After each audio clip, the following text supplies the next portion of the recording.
기도하고 오늘 또 시작하도록 하겠습니다. 하나님 아버지 감사합니다. 오늘도 우리가 또 한 주를 마무리하고 이곳 예배당에 와서 주의 말씀을 배우려고 왔습니다. 아버지 우리에게 이 시간 집중하고 이해할 수 있는 지혜 주시고 힘 주셔서 우리가 하나님 말씀 더 알고 그 말씀을 더 바르게 읽고 더 깊이 읽고 하나님을 더 깊이 알게 되어서 우리가 삶 가운데 더 바른 그리스도인으로서 나아갈 수 있도록 도와주시옵소서. 감사드리며 예수님 이름으로 기도합니다. 아멘. 예, 오늘은 이제 시편 마지막 이제 보는데요. 제가 나눠드린 핸드아웃은 지난주에 한 것 이어서 이제 이번 주에 할 것까지 포함해서 총 5개가 이제 있을 거예요. 지난주에는 1번과 2번까지 했고요. 오늘은 이제 3번 제왕시 엔드로메트 성 여기서부터 이제 시작하도록 하겠습니다. 이제 여기 핸드아웃 쭉 보시면서 이 순서대로 따라가시면 되는데요.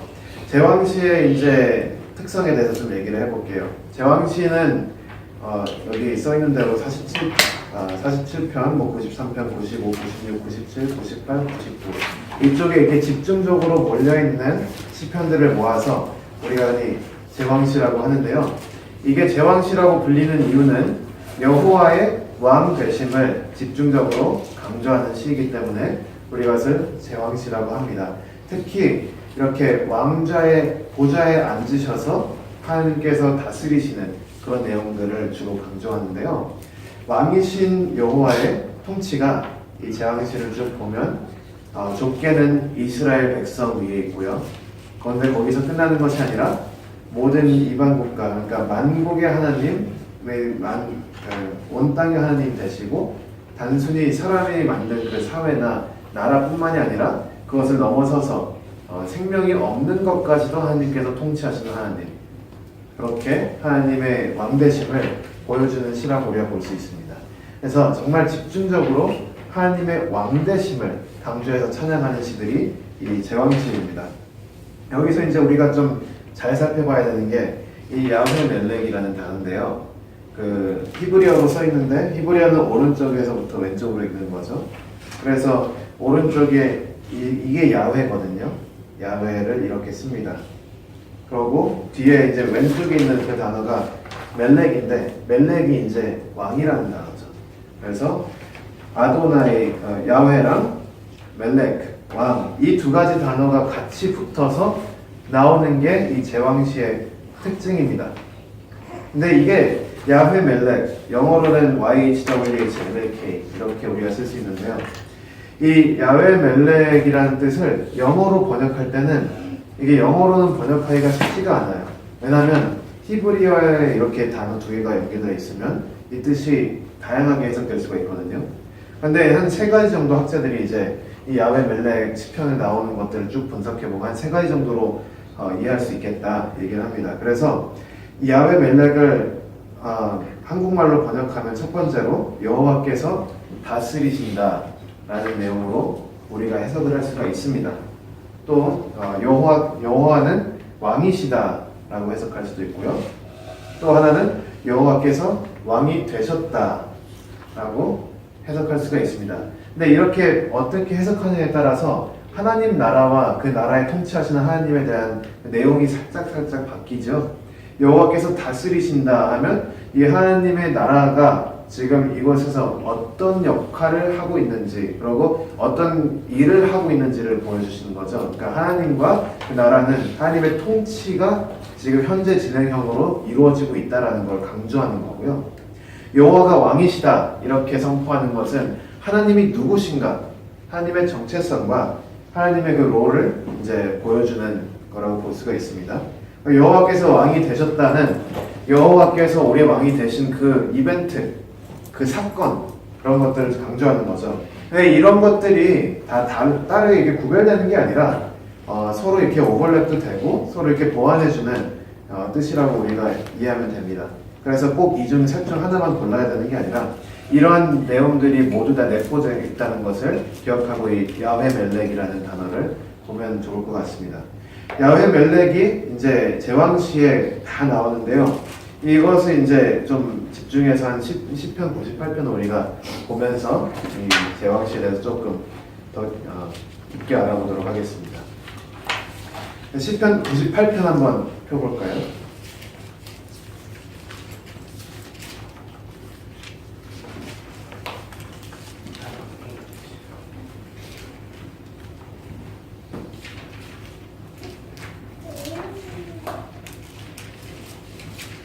소린이도 시편 98편. 제가 읽어드릴 테니까 한번 잘 들어보세요. 새 노래로 여호와께 찬송하라. 그는 기이한 일을 행하사 그의 오른손과 거룩한 팔로 자기를 위하여 구원을 베푸셨음이로다.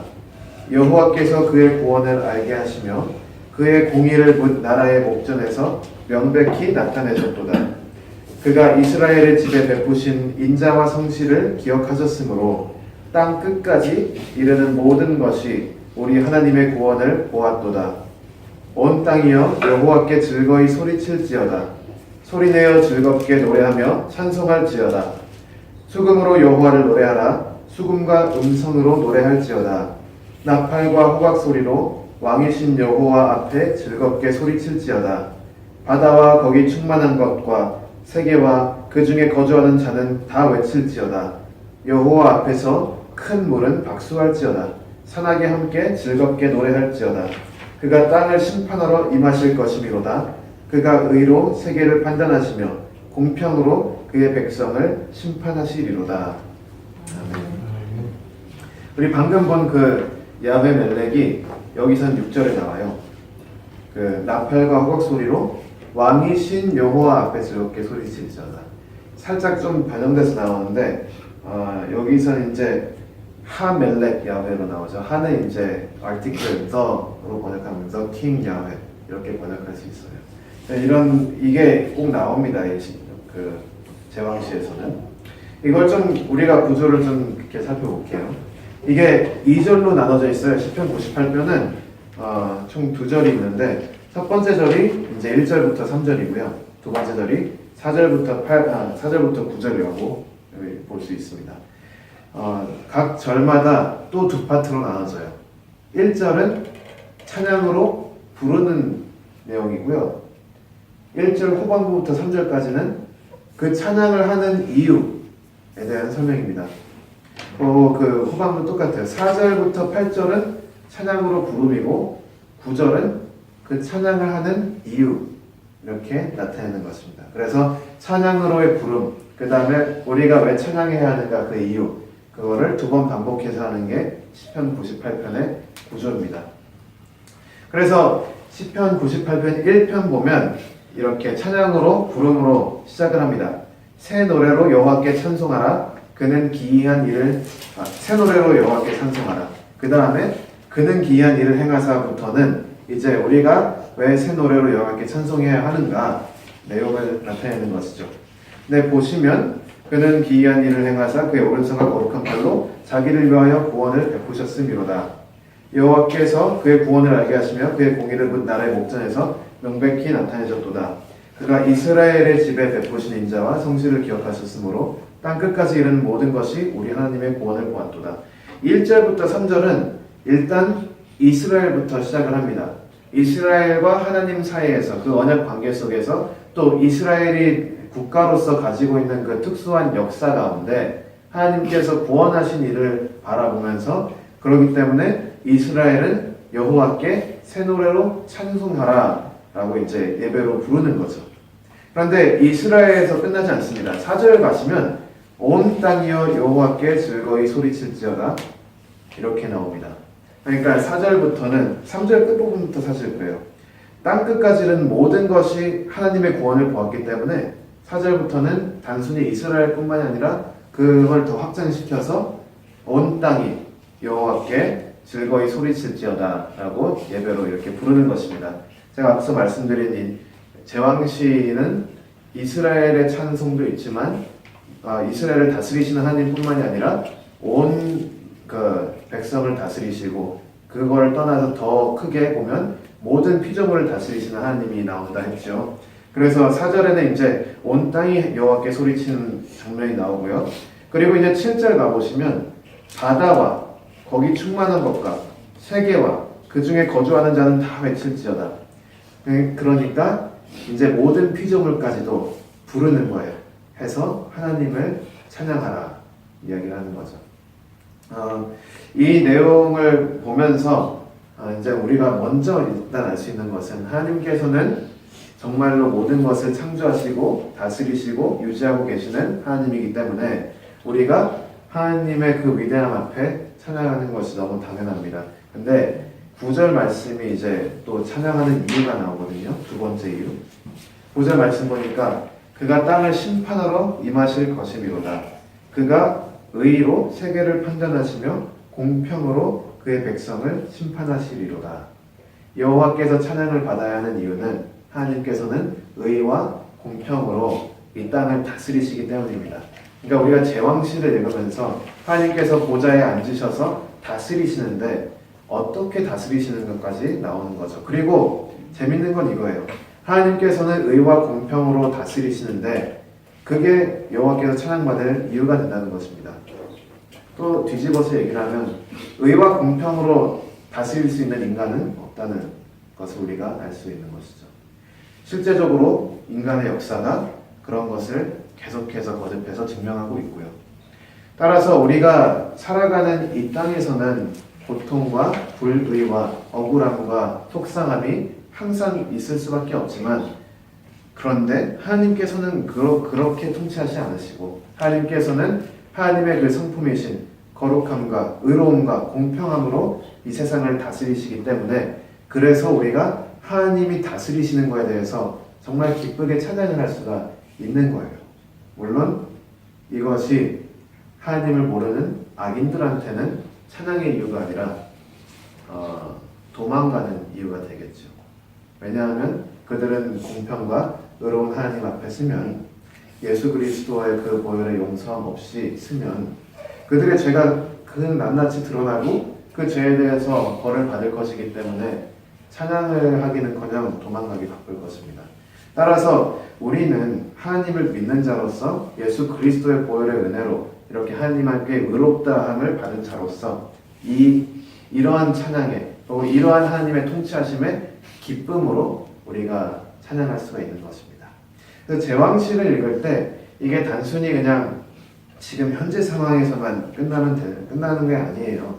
더 멀리 바라봐서 하나님께서 마지막 날에 다스리실 그 아름다운 하나님의 나라를 기억하고 기대하면서 우리가 소망을 가지고 오늘 이 현실을 견뎌나갈 수 있는 그런 힘의 이렇게 소스가 될 수가 있는 것입니다.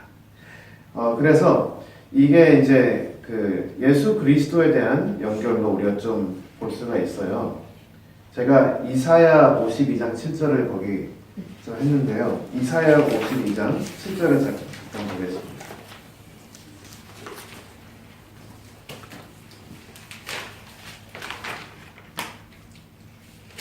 여기 이사야 52장 7절에도 멜렉 엘로헤이카라는 말이 나와요. 엘로헤이카는 너의 하나님이고 엘로힘이라는 단어가 이렇게 야훼랑 인터체인지 하면서 자주 쓰입니다. 구역에서는. 그래서 아까 말씀드린 야훼 멜렉 그 구조가 이사야 52장 7절에도 나오는 거예요. 멜렉 엘로헤이카 이 단어로. 52장 7절에 이렇게 써 있습니다. 좋은 소식을 전하며 평화를 공포하며 복된 좋은 소식을 가져오며 구원을 공포하며 시온을 향하여 이르기를 내 하나님이 통치하신다 하는 자의 산을 넘는 발이 어찌 그리 아름다운가. 이사야 52장은 처음 멀리 미래 이사야 선지자가 나중에 하나님께서 마지막에 다 의롭게 통치하실 그날을 바라보며 기대하며 쓴 이 예언이죠. 거기에 다스리시는 하나님에 대한 내용이 나오는데 이 언어가 이 제왕시에 나오는 다스리시는 하나님과 같은 식으로 쓰여진다는 것입니다. 그래서 많은 사람들은 또 이 제왕시를 읽을 때 단순히 그냥 현재에만 적용하거나 과거의 이스라엘만 적용하는 게 아니라 이 이사야 52장이 하는 것처럼 마지막 날에 오실 하나님의 완벽한 통치, 하나님의 완벽한 승리, 또 그날에 있을 정말 아름다운 의로운 하나님의 나라를 기대하면서 읽는 시라고도 보고 있습니다. 우리도 그렇게 하면 이렇게 많이 좀 더 풍요롭게 우리가 풍부하게 이 시를 읽고 또 삶에 적용할 수가 있을 것 같아요. 그래서 이제 좀 방금 우리가 좀 본 시편 98편 같은 경우도 하나님께서 다스리시는 그것이 우리한테 마지막 날에 올 다가올 것이라는 것을 이렇게 가르쳐 주면서 오늘날 현실 가운데 좀 견디고 소망을 품고 살아갈 수 있는 근거가 되는 것입니다. 그래서 이렇게 이 제왕시도 여러 이중적으로 좀 해석이 가능한 시예요. 첫 번째는 먼저 그 시 자체가 말하고 있는 역사 속에서 하나님께서 정말 통치하시는구나 이렇게 해석할 수 있고요. 또 좀 더 우리가 그 내면에 있는 것들을 보면 가장 마지막 날에 하나님께서 오실 때 오는 그 통치를 이렇게 가리키는 시라고 우리가 볼 수 있습니다. 시편 98편은 좀 독특한 게 이 98편에 나온 내용은 특정한 역사적 사건에 대한 시라기보다는 좀 더 포괄적인 그냥 하나님의 통치란 무엇인가 그리고 하나님은 통치자로서 만물의 왕으로서 어떤 분이신가를 나타내는 시기 때문에 조금 더 포괄적으로 이렇게 적용이 될 수 있고요. 많은 사람들은 또 그래서 이 시가 이스라엘의 승리 또는 이스라엘 하나님께서 구원해 줄 때 이렇게 자주 불렀던 시로 분석을 하고 있습니다. 그래서 이게 이제 제왕시고요. 제왕시는 이제 여러분 기억하시면 좋은 게 어쨌든 하나님을 왕으로서 그러니까 왕이신 하나님이 어떠신 분인가 그리고 왕이신 하나님을 찬양하는 것은 무엇인가 그것을 집중적으로 설명하는 게 제왕시라고 보고 가시면 됩니다. 여기까지 혹시 질문 있으세요? 없으면 이제 지혜시로 좀 넘어가면 좋을 것 같은데요. 지혜시는 이제 그 시편에 있는 시들인데 근데 그 중에 읽다 보면 이거 되게 잠언과 비슷하다 그런 것들이 있어요. 실제로 지혜시라고 우리가 구별할 때는 시 중에서도 잠언 그 내용이 잠언의 구조와 내용이 비슷하게 오는 것들이 있고요. 아니면 구조가 좀 다르더라도 내용 자체가 뭐 욥기나 전도서 이런 데서 나오는 내용을 담아내고 있는 시들이 있어요. 그래서 이런 것들을 또 따로 특별히 구별해서 우리가 지혜시라고 하는데 내용이 일단 비슷하고요. 그리고 구조 자체도 이 전도서나 잠언이랑 비슷하게 나옵니다. 이 지혜시도 여러 가지 있는데 지혜시는 좀 독특한 게 워낙 좀 그 지혜가 어디서부터 이걸 지혜시라고 하고 안 하고를 구별하는 게 좀 애매모호해요. 왜냐하면 그냥 지혜 내용이 담겨져 있으면 지혜시라고 하는데 이게 지혜와 하나님을 찬양하는 게 구별하는 게 좀 명확하지가 않기 때문에 지혜와 하나님 찬양이 좀 이렇게 오버랩 많이 되기 때문에 사람마다 좀 다르게 나눠요. 제가 저기 핸드아웃에 드린 거는 궁켈이라는 학자가 지혜시를 구별하면서 이제 이게 지혜시다 이렇게 얘기한 거 하나의 예로 드린 것입니다. 근데 지혜시가 뭐가 좋냐면 이제 우리가 지혜를 특히 오늘날 21세기에 웨스턴 컬처 안에서 이제 지혜시를 읽으면 그것을 머리로만 좀 기억하고 인식하고 끝내버리는 경우가 많은데 지혜시는 거기서 그 지혜를 예배와 찬양으로 풀어내는 겁니다. 그러니까 지혜가 예배와도 너무나도 많이 연결되어 있고 지혜가 찬양과도 연결되어 있다는 것을 정확하게 보여주는 게 지혜시라고 볼 수가 있습니다. 제가 이전에 이제 그 시편 시작하기 전에 뭐 욥기 이렇게 하면서 지혜에 대해서 좀 얘기를 했잖아요. 그리고 이제 잠언 얘기할 때도 지혜에 대해서 얘기를 할 텐데 지혜는 이렇게 뭔가 내가 가지고 있는 내가 소유할 수 있는 무언가가 아니라 지혜는 하나님 말씀에 의하면 관계에서 나오는 거라고 했죠. 잠언 1장 7절 같은 데 보면 여호와를 경외하는 것이 지식의 근본이다 이렇게 써 있는데 그런 것들이 이제 이런 시로 설명이 되는 거예요. 단순히 내가 머리 안에 소유하고 있는 아니면 내가 책으로 소유할 수 있는 그런 것들이 아니라 정말로 하나님을 찬양하고 하나님께 예배하는 것과 직접적으로 지혜가 연결되어 있다는 것을 볼 수가 있습니다. 시편 127편은 거의 논란이 없어요. 대부분의 사람들이 다 시편 127편은 지혜시다 이렇게 동의하는데 한번 시편 127편을 보도록 하겠습니다.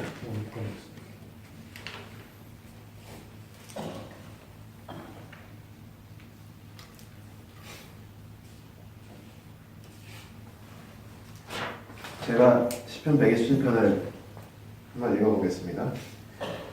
여호와께서 집을 세우지 아니하시면 세우는 자의 수고가 헛되며 여호와께서 성을 지키지 아니하시면 파수꾼의 깨어 있음이 헛되도다.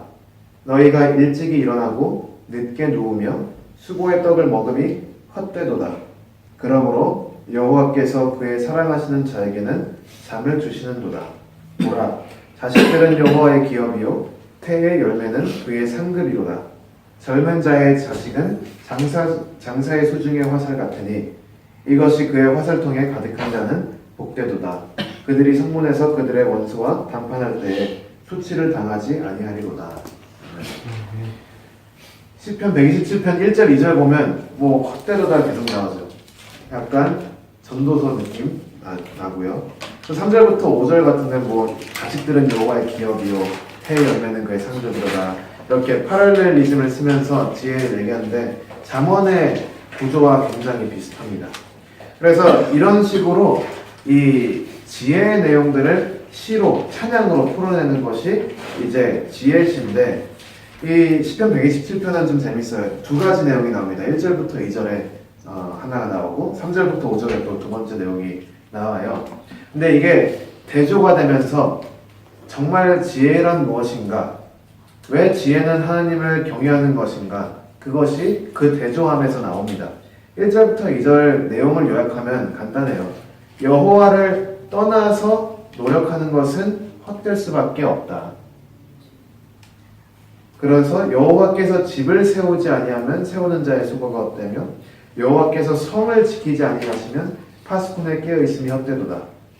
그 집을 짓고 성을 짓는 것, 어떻게 보면 이스라엘 백성들의 일상 중에서 가장 기본이 되는 일들이죠. 집이 있어야 가족이 있고 성이 있어야 소사이어티가 생길 텐데 그런 것들이 이제 있어야 하는데 아무리 그들이 일찍이 일어나고 늦게 누우고 수고의 떡을 먹어도 하나님께서 함께 하시지 않으면 헛되다 이렇게 얘기하십니다. 대신 여호와께서 사랑하시는 자에, 그러니까 하나님과의 관계가 바르게 서 있는 자들은 잠을 주시는 거다. 집과 성이, 그 안전한 성이 집을 지켜주고 잠을 잘 수 있는 집이 있어야 잠을 잘 거 아니에요. 근데 여호와 없이 그것을 내 스스로 마련하려는 것은 헛되지만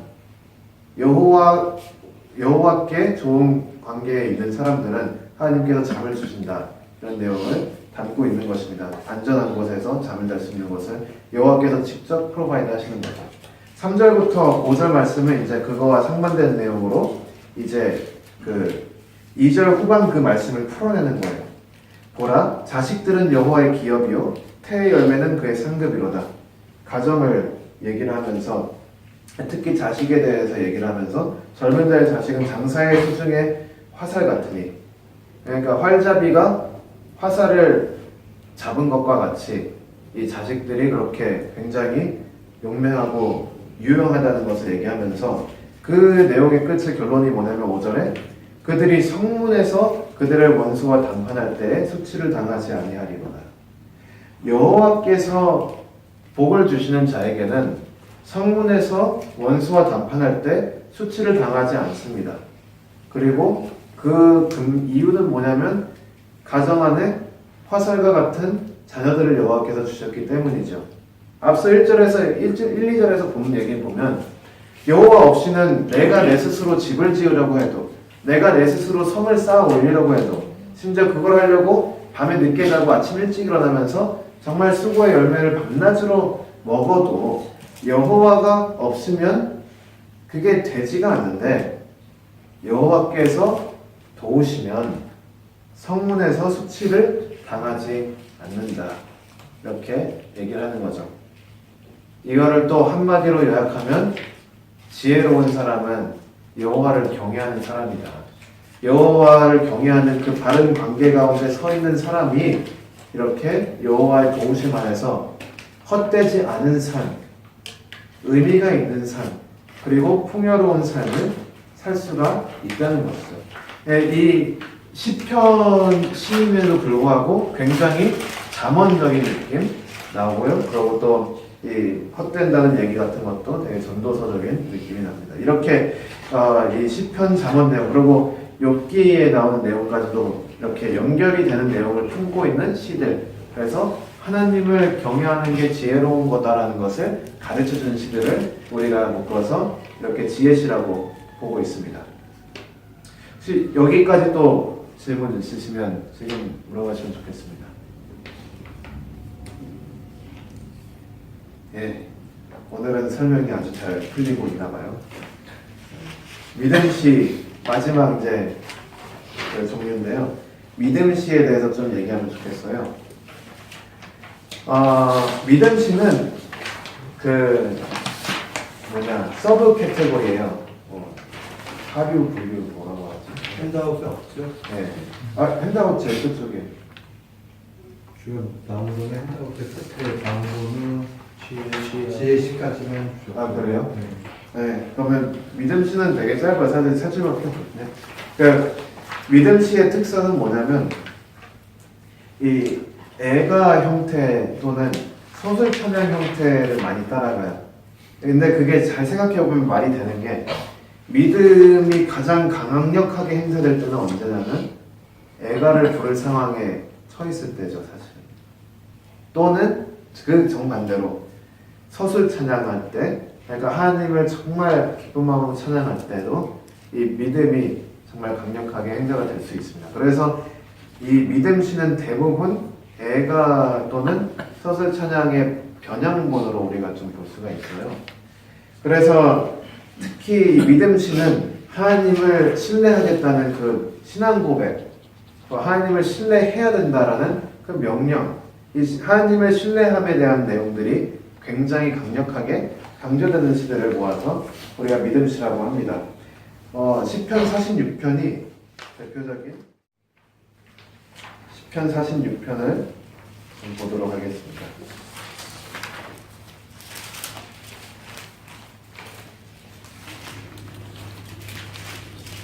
제가 시편 46편 읽도록 하겠습니다. 하나님은 우리의 피난처시요 힘이시니 환난 중에 만날 큰 도움이시라. 그러므로 땅이 변하든지 산이 흔들려 바다 가운데 빠지든지 바닷물이 솟아나고 뛰놀든지 그것이 넘침으로 산이 흔들지라도 우리는 두려워하지 아니하리로다. 셀라. 한 시내가 있어 나뉘어 흘러 하나님의 성 곧 지존하신 이의 성소를 기쁘게 하도다. 하나님이 그 성 중에 계심에 성이 흔들리지 아니할 것이라. 새벽에 하나님이 도우시리로다. 뭇 나라가 떠들며 왕국이 흔들렸더니 그가 소리를 내심에 땅이 녹았도다. 만군의 여호와께서 우리와 함께 하시니 야곱의 하나님은 우리의 피난처시로다. 셀라. 와서 여호와의 행적을 볼지어다. 그가 땅을 황무지로 만드셨도다. 그가 땅 끝까지 전쟁을 쉬게 하시며 활을 꺾고 창을 끊으며 수레를 불사르시는도다. 이르시기를 너희는 가만히 있어 내가 하나님 됨을 알지어다. 내가 뭇 나라 중에서 높임을 받으리라. 내가 세계 중에서 높임을 받으리라 하시도다. 만군의 여호와께서 우리와 함께 하시니 야곱의 하나님은 우리의 피난처시로다. 셀라. 아멘. 셀라가 3번 나와요, 여기는. 그런데 셀라 나오는 데서 이렇게 좀 나누시면 이 시가 이해하는 게 되게 편해요. 1절부터 3절, 4절부터 7절, 8절부터 11절 이렇게 세 파트로 우리가 나눌 수 있습니다. 하나님에 대한 믿음을 고백하고 하나님을 신뢰하기 위해서 이렇게 애쓰는 내용들이 나오는데요. 1절부터 3절은 이 세상에 무너지는 모습 장면들 또는 이 혼란 가운데 질서 없이 요동치고 있는 세상 가운데서 하나님을 바라보는 장면이 나옵니다. 마치 창세기에서 하나님께서 천지 만물을 창조하시고 정리하시고 법칙을 세우실 때 그런 내용들을 이렇게 기억하게 하는 내용들이죠. 과거에 대한 하나님의 행동을 보고 하나님께서 과거에 이렇게 행동하셨으니까 하나님을 신뢰하겠다. 이런 신앙 고백으로 우리가 좀 볼 수가 있습니다. 4절부터 7절은 이스라엘 백성들이 그 성 안에서 적의 공격을 받으며 그 가운데서도 하나님께서 구원하실 것이라는 그 현재 진행 형식 믿음 고백을 하는 것이죠. 그래서 4절부터 7절은 현재 하나님께서 우리와 지금 당장 지금 우리가 공격받고 있는 이 순간에서도 하나님이 우리를 함께하고 계시다. 이 우리가 실존하는 그의 현장 가운데서 하는 믿음 고백이라고 볼 수가 있습니다. 8절부터 11절은 하나님께서 전쟁을 쉬게 하시고 활을 꺾고 창을 끊으며 수레를 불살르시고 다 가만히 있고 내가 하나님 됨을 알지어다. 나라 중에 높임을 받고 세계 중에서 높임을 받는다. 그 내용은 마치 마지막 날에 하나님께서 드디어 모든 것을 다 하나님 의로우신 뜻대로 이렇게 다 통치하시고 하나님께서 그 나라가 임하셔서 하나님의 완벽한 그 통치가 이 땅에 임하는 장면을 그려내는 것으로 우리가 볼 수 있죠. 그래서 이것은 미래에 대한 나중에 오실 미래에 하나님께서 하실 일에 대한 믿음 고백이라고 볼 수 있습니다. 따라서 시편 46편은 과거, 현재, 미래, 과거에 창조하신 하나님의 그 위대한 손길을 보면서 그리고 현재 하나님께서 나를 도우실 거라는 그 믿음 고백을 행사하는 것, 그리고 먼 미래 마지막 날에 하나님께서 완벽한 통치로 임하실 것이라는 것을 고백하면서 신앙을 다시 한번 다짐하는 시라고 볼 수가 있어요. 이 시편 46편의 주제는 1절에 나와 있습니다. 하나님은 우리의 피난처시요 힘이시니 환난 중에 만날 큰 도움이시라. 이게 하나님께서 이 시만 읽으면 하나님께서 도우시는 내용이 나오기 때문에 그게 이 사람이 지금 현재 얼마나 큰 환난 가운데 빠져 있는지를 놓칠 수가 있어요. 근데 중요한 것은 이 시를 찬송할 때, 찬양을 드릴 때 하나님께서 도우심을 미리 본 것, 과거에 대한 그 하나님의 신실하심도 있지만 분명히 지금 현재 놓여진 상황에서도 믿음을 행사할 수밖에 없는 어려운 상황에 닥쳐 있다는 것을 기억해야 됩니다. 우리가 신앙 고백을 하고 믿음을 다시 한번 선포할 때 그것은 그러니까 눈에 보이지 않아도 내가 지금 놓여져 있는 현장이 어렵고 고통스러워도 그 믿음을 그럼에도 불구하고 선포하면서 도우실 하나님 가운데 평화를 얻고 그 소망을 얻을 수 있다는 것을 볼 수가 있는 것이죠. 그리고 그 모든 것은 결국 마지막 날에 최후 승리하시는 하나님이 계시기 때문에 할 수 있다. 그렇게 우리가 분석을 할 수가 있습니다. 따라서 이 시편 46편 우리가 믿음 시의 대표적인 예로 볼 수 있고요. 과거, 현재, 미래 그 하나님의 시간을 초월하시는 통치하심과 완벽한 그 계획과 지혜 가운데 우리가 있으니까 우리는 하나님을 완벽하게 신뢰하고 그 안에서 흔들리지 않고 주님 주시는 평화와 주님 주시는 소망을 가지고 이 현재, 현실, 지금 당장을 살아갈 수가 있는 것입니다. 여기까지가 또 믿음시고요. 혹시 여기까지 또 내용 중에 질문이 있으시면 물어보시면 좋겠습니다.